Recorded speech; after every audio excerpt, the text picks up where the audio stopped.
समझ के सुन रे बबुआ है शेरवा के धमक दी है। अरे सोच समझ के सुन रे बबुआ है शेरवा के धमक दी है।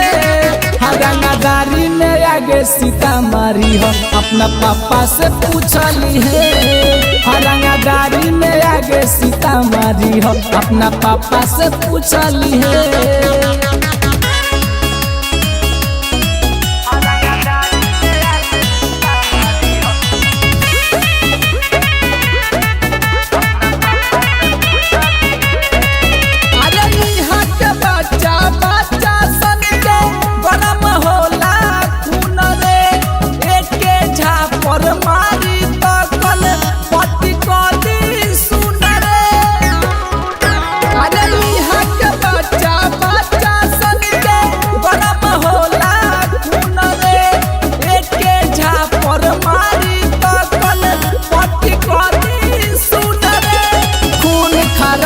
के मन लगे जो जो खुशी खुशी जिंदगी जी है।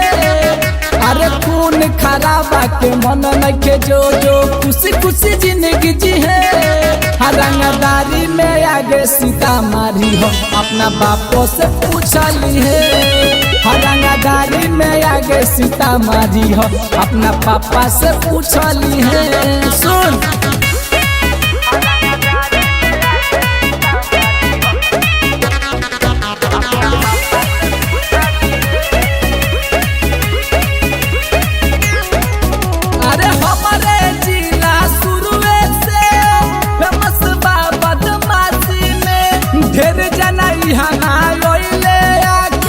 चल गईले काशी में।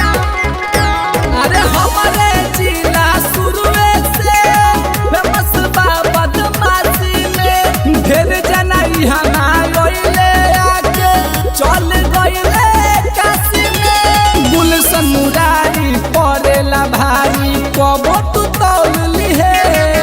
अरे गुलशन मुरारी पड़ेला भारी कबो तू तौली है।